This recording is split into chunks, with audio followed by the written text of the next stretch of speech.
అహ్మదాబాద్లో జరిగిన విమాన ప్రమాదంపై తీవ్ర దిగ్భ్రాంతి వ్యక్తం చేసిన ప్రధాని మోదీ ఇవాళ అహ్మదాబాద్లో పర్యటించారు.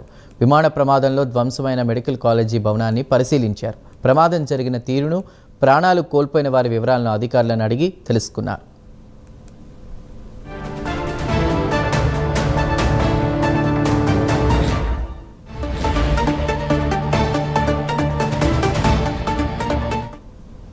ఇక అక్కడి నుంచి నేరుగా సివిల్ ఆసుపత్రికి వెళ్లారు. ప్రమాదం నుంచి ప్రాణాలతో బయటపడిన ఏకైక ప్రయాణికుడు విశ్వాస్ కుమార్ను ప్రధాని పరామర్శించారు. గాయపడిన ఇతర మెడికల్తోనూ ప్రధాని మాట్లాడి వారికి ధైర్యం చెప్పారు. ఆయన వెంట గుజరాత్ సీఎం భూపేంద్ర పటేల్, కేంద్ర పౌర విమానయాన శాఖ మంత్రి రామ్మోహన్ నాయుడు తదితరులు ఉన్నారు.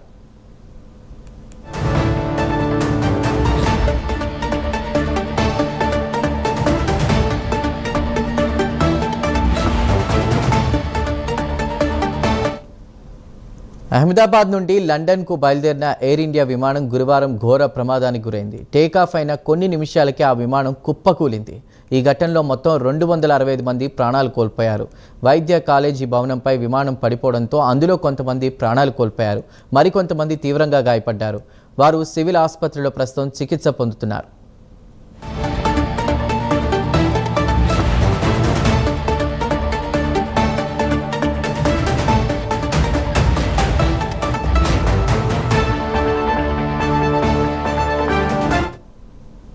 అహ్మదాబాద్లో జరిగిన విమాన ప్రమాదంపై తీవ్ర దిగ్భ్రాంతి వ్యక్తం చేసిన ప్రధాని మోదీ ఇవాళ అహ్మదాబాద్లో పర్యటించారు.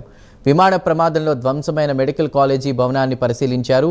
ప్రమాదం జరిగిన తీరును, ప్రాణాలు కోల్పోయిన వారి వివరాలను అధికారులను అడిగి తెలుసుకున్నారు. ఇక అక్కడి నుంచి నేరుగా సివిల్ ఆసుపత్రికి వెళ్లారు. ప్రమాదం నుంచి ప్రాణాలతో బయటపడిన ఏకైక ప్రయాణికుడు విశ్వాస్ కుమార్ను ప్రధాని పరామర్శించారు. ఇక గాయపడిన ఇతర మెడికల్తో కూడా ప్రధాని మాట్లాడి వారికి ధైర్యం చెప్పారు. ఇక ఆయన వెంట గుజరాత్ సీఎం భూపేంద్ర పటేల్, కేంద్ర పౌర విమానయాన శాఖ మంత్రి రామ్మోహన్ నాయుడు తదితరులు ఉన్నారు.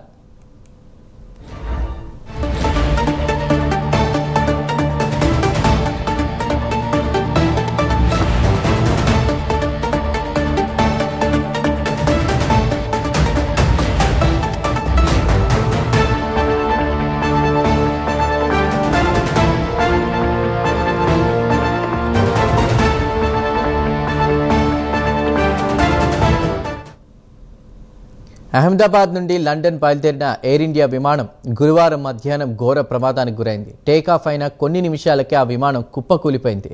ఈ ఘటనలో మొత్తం 265 మంది ప్రాణాలు కోల్పోయారు. వైద్య కాలేజీ భవనంపై విమానం పడిపోవడంతో అందులో కొంతమంది ప్రాణాలు కోల్పోయారు. మరికొంతమంది తీవ్రంగా గాయపడ్డారు. ఇక వారు సివిల్ ఆసుపత్రిలో ప్రస్తుతం చికిత్స పొందుతున్నారు.